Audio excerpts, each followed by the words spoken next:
Cumprimentos amados com a paz do Senhor, sejam bem-vindos à nossa quarta videoaula das lições de jovens, onde estaremos estudando hoje acerca da santificação e a palavra de Deus. Temos como texto principal, como texto bíblico, tomamos como base nessa lição, 2 Reis, capítulo 22, verso 3 ao 8 e versículo 11. Esse texto fala de quando o rei Josias ele manda ali o escrivão Safã para recolher ali um dinheiro para pagar o pessoal que estava reparando as brechas, as fendas na casa do Senhor. Então, essa equipe estava envolvida nisso e o versículo 8, do capítulo 22 nos diz o seguinte: Então disse o sumo sacerdote Ilquias ao escrivão Safã: Achei o livro da lei na casa do Senhor. E Ilquias leu, deu, aliás, o livro a Safã e ele o leu. Agora, nós vamos ler o texto principal da lição, que é o texto inicial. Eu peguei o texto aqui o versículo aqui do texto principal para fazer uma relação com o que estaremos lendo agora. Agora vamos ler 2 Reis 22, verso 11. Observe, primeiramente, eu falei para os irmãos de que o livro da lei do Senhor foi achado. Havia ali uma pequena reforma acontecendo, a reparação das brechas, houve um levantamento financeiro para isso, havia pessoas trabalhando, e o sumo sacerdote Ilquias falou para o escrivão Safã de que havia achado o livro da lei na casa do Senhor, e o Ilquias deu o livro a Safã e ele o leu. E essa leitura ela foi feita aos ouvidos do rei também. Quando o rei ouviu, sucedeu, pois que ouvindo o rei as palavras do livro da lei, rasgou as suas vestes. O que havia no livro da lei? A palavra de Deus. As orientações do Senhor para o bem do povo. Para que o povo contasse com a presença de Deus todo o tempo, para que o povo vivesse bem, tivesse equilíbrio, tivesse santidade, temor, enfim. Quando o livro é esquecido, é perdido, e o pior, estava perdido dentro da casa de Deus, o pessoal cai na corrupção e todo tipo de mal acontece. E o rei, ele rasga suas vestes, por quê? Porque ele sabia que a prática do mal atrai juízo, atrai julgamento, Então ele rasga suas vestes como um sinal de pesar, um sinal de reconhecimento de que a coisa estava séria, estava feio o negócio, precisava consertar.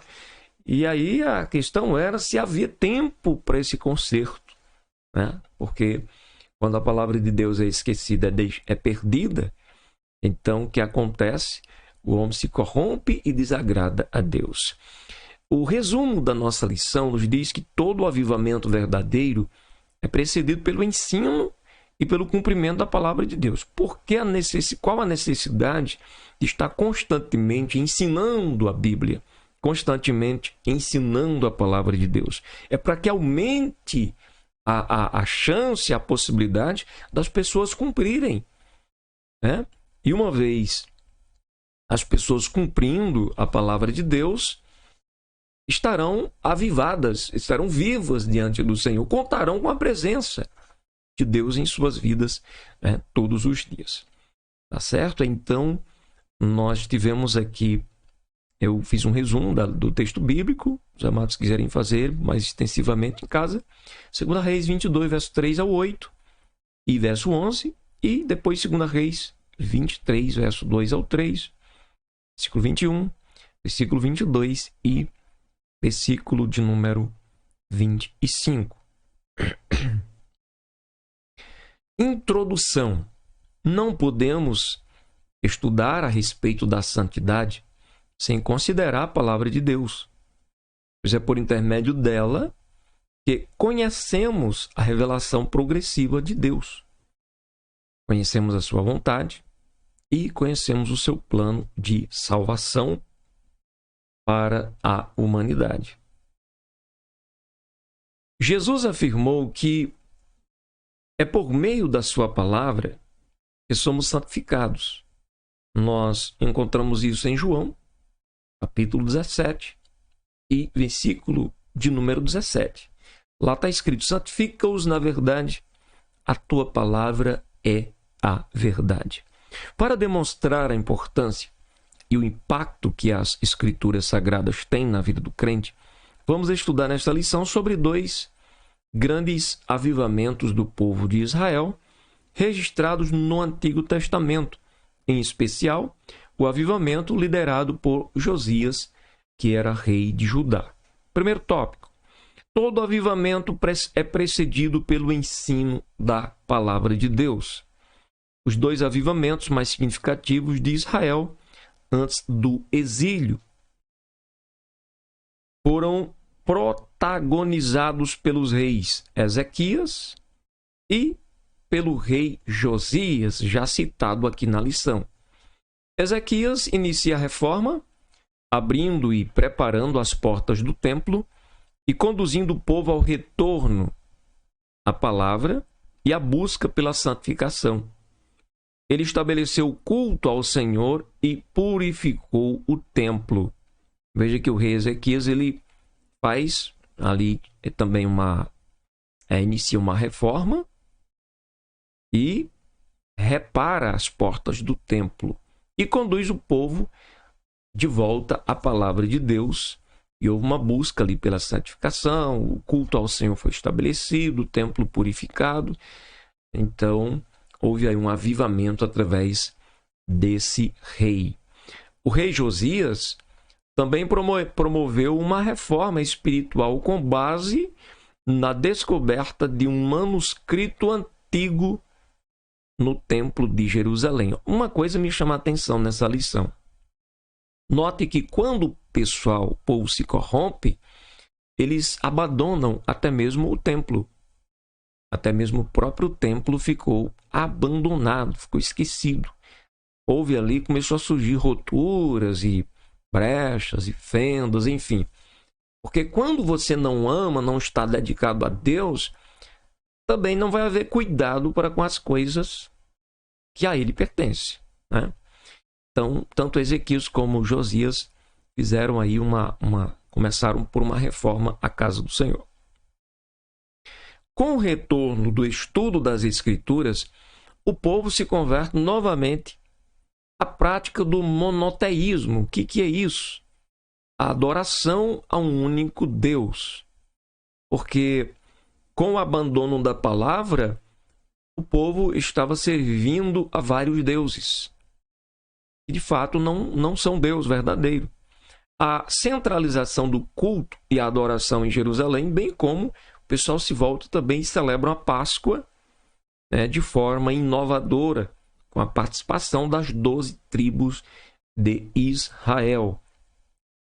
Isso a gente viu lá no capítulo 23 de 2 Reis, versos 21 e 22, que está na leitura, no texto bíblico a ser lido em classe. A característica principal dos dois avivamentos, tanto nos dias de Ezequias como nos dias de Josias, foi o retorno à palavra de Deus. O que é mais importante acontecer nos dias atuais?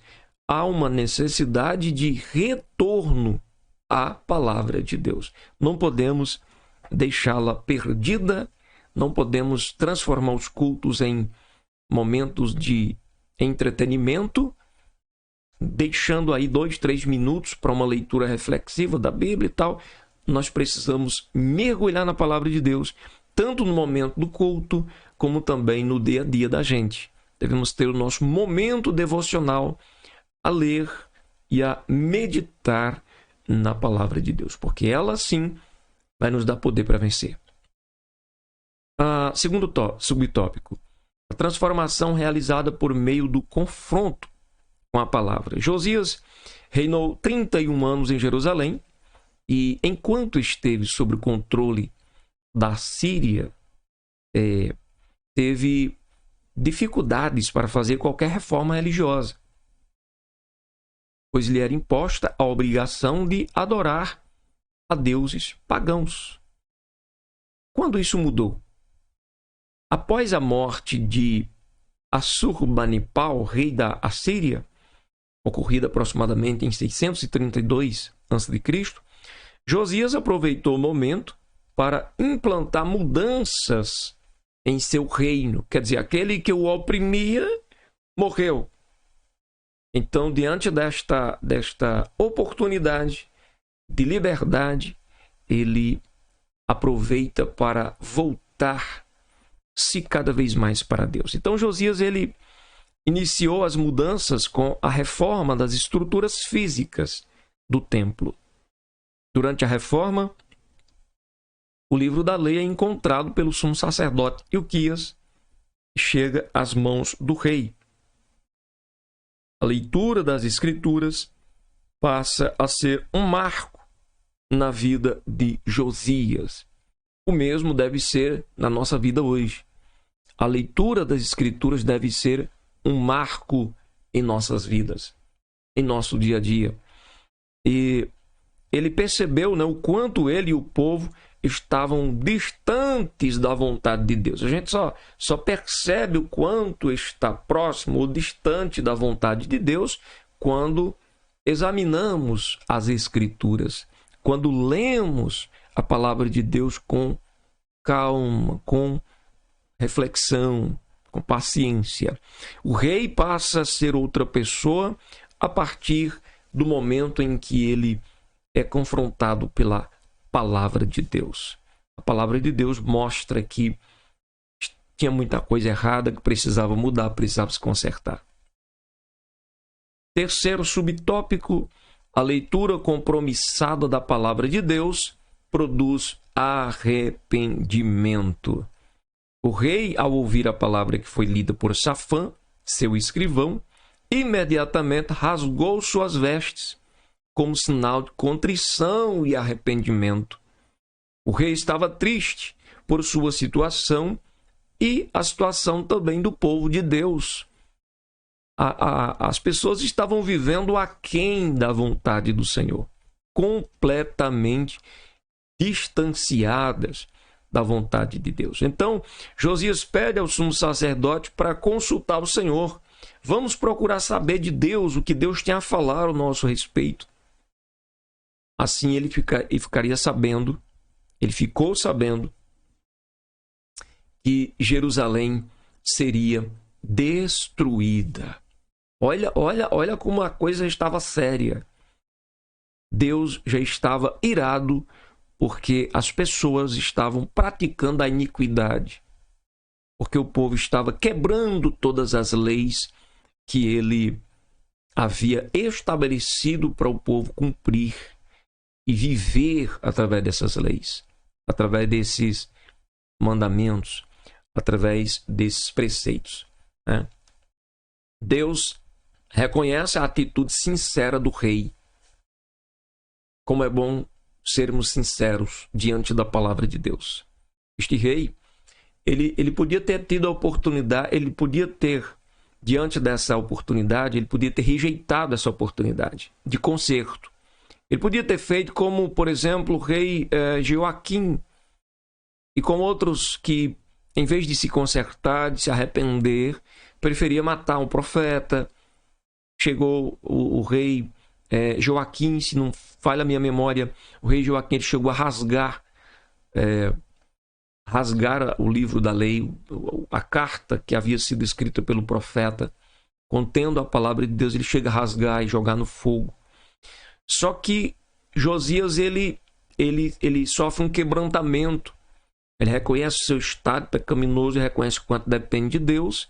Então ele busca aí, diante de Deus, uma oportunidade, uma chance. E quando alguém busca ter, né, essa oportunidade, geralmente alcança a misericórdia do Senhor, como está escrito lá em Provérbios. Aquele que se arrepende e deixa, alcança a misericórdia de Deus. Então, Josias fica sabendo da destruição. Deus reconhece a atitude sincera do rei, mas não tira as consequências que cairiam sobre Judá. Entretanto, ele adia o acontecimento por causa da sinceridade do rei Josias em buscar ao Senhor. A Bíblia é como um espelho, ela mostra a realidade de cada pessoa diante de Deus. Quando alguém busca ler e obedecer a palavra com reverência, ela provoca mudanças. Josias tinha dado o primeiro passo, o reconhecimento da situação real em que se encontrava o povo diante de Deus. Isso é muito importante. Foi importante nos dias de Josias e é importante nos dias atuais. Que nós possamos reconhecer o quanto precisamos viver, cumprir, guardar aquilo que a palavra de Deus tem para nós nos dias de hoje. Segundo tópico, os resultados do retorno à palavra de Deus. Quais são os resultados do abandono da palavra? Destruição, morte, sentença, pecaminosidade. Agora, os resultados do retorno à palavra. Primeiro, a purificação do templo. O rei já havia experimentado o poder purificador da palavra e agora ele desejava que o povo também experimentasse desse poder. Para isso, ordenou que todos os anciãos de Judá e de Jerusalém se juntassem a ele no templo e convocou todo o povo para ouvir a leitura do livro da lei. Josias se torna aí um evangelista, um missionário de primeira mão, porque ele não somente se arrependeu, se converteu, mas agora ele quer que isso chegue ao povo. Ele quer levar essa mensagem ao povo. Então, Josias e o povo, após ouvirem atentamente a leitura do livro da lei encontrado no templo, fizeram um novo pacto com o Todo-Poderoso, fizeram uma aliança. Houve um concerto. Entende o porquê que a destruição da cidade foi adiada? Porque houve um concerto. E se o povo da cidade tivesse continuado no concerto, a cidade não teria sido destruída em hipótese alguma.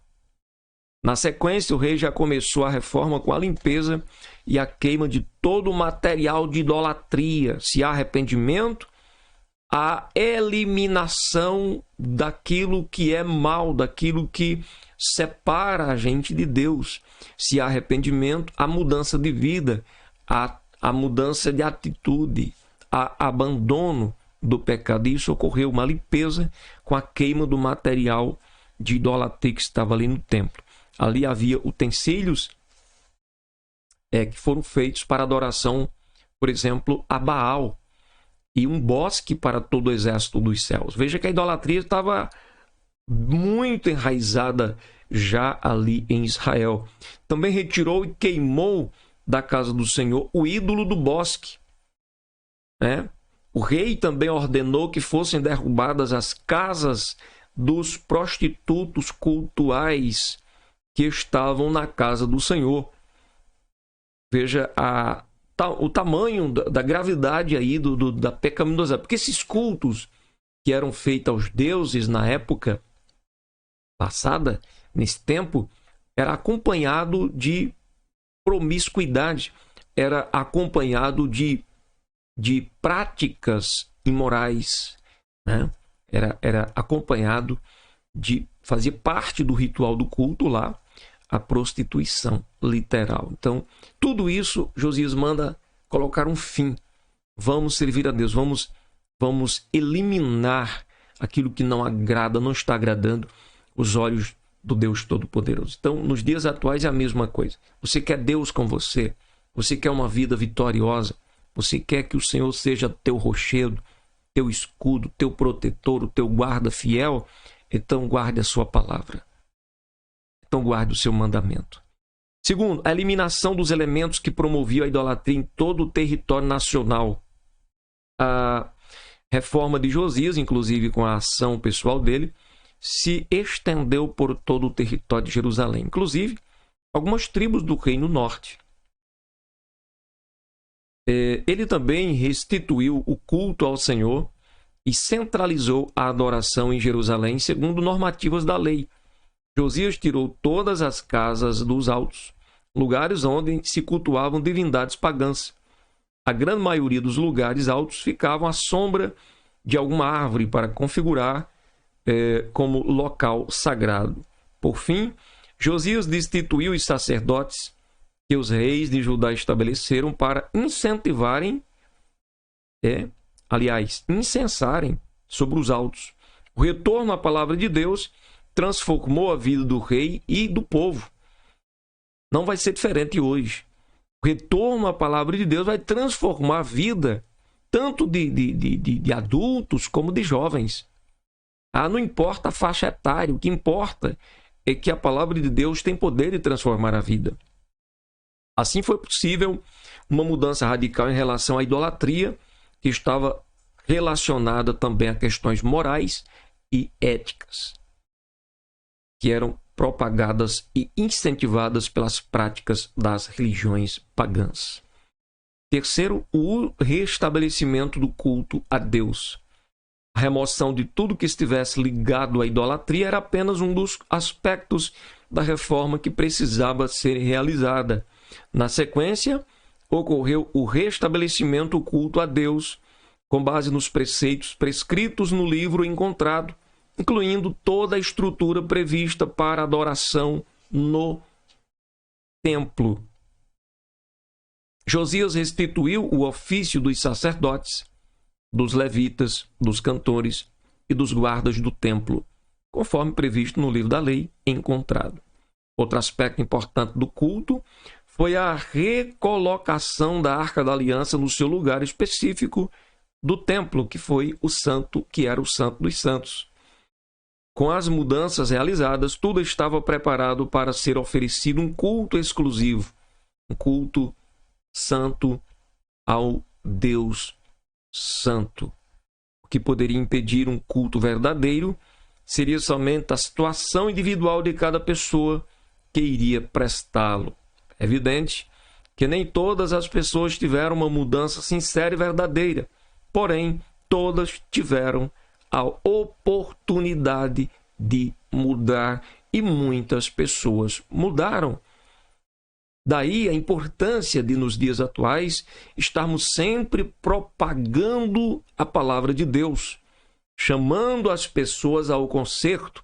Isso não é julgar a vida das pessoas, pelo contrário, é amá-las e desejar o seu bem. Chamar ao conserto para que, após isto, haja um relacionamento verdadeiro com Deus, é prova de amor e é um ato muito sábio da parte de qualquer pessoa que está tendo a visão, o entendimento da palavra de Deus. Terceiro e último, para finalizarmos, o retorno à adoração por meio da Páscoa. Primeiro subtópico, a festa da Páscoa centralizada em Jerusalém. Nos tempos de Josias, antes da reforma, a Páscoa não era mais celebrada. Ele vai participar de sua primeira Páscoa somente no 18º ano do seu reinado. A Páscoa é o mais importante, ou é a mais importante festa judaica. Ela é a celebração da libertação dos hebreus lá da escravidão do Egito. Tem um significado importante para os israelitas e seu relacionamento com Javé como Deus único. Inclusive, para nós cristãos nos dias atuais, a Páscoa tem um grande significado, até porque Paulo nos informa, quando escreve aos Coríntios, de que Jesus é a nossa Páscoa, que também nos dá a entender de que fomos libertos, de algo que nos escravizava, que nos oprimia, e quem é o nosso libertador? Jesus, que nos garante a reconciliação com o Pai. Então, a centralização da Páscoa em Jerusalém foi um dos pontos centrais da reforma de Josias. A celebração da festa se transformou em um evento nacional. A centralização exigiu a formação de toda uma estrutura. A celebração acontecia em 14 do mês de Abib, conforme a orientação do Senhor em Deuteronômio capítulo 16 e versículo de número 1.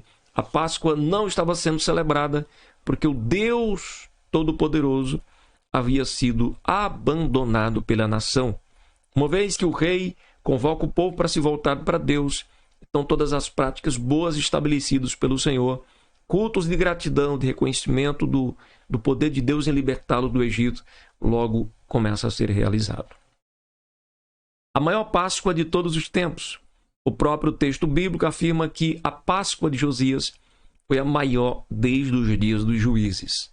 Na celebração, foram oferecidos vários sacrifícios ao Senhor. Foi uma grande festa que durou 7 dias. Realmente, deve ter sido algo inesquecível para os judeus. A leitura do livro da lei, encontrado no templo durante a reforma, aguçou a fé de Josias e de grande parte do povo. Assim, mudanças significativas foram realizadas com o intuito de retornar a fé e a adoração ao Senhor. Desta feita, a palavra de Deus tem o poder de confrontar as pessoas e de revelar suas falhas com vistas à sua restauração, santidade e comunhão com Deus. Ou seja, aquilo que já falei um pouco antes, não é julgar as pessoas para condená-las, mas confrontá-las para uma mudança, para o seu próprio bem, para que possa ter uma vida reconciliada, uma vida dedicada ao Senhor, Deus Todo-Poderoso. Terceiro e último subtópico. Paulo usa a figura da Páscoa para exortar a pureza cristã.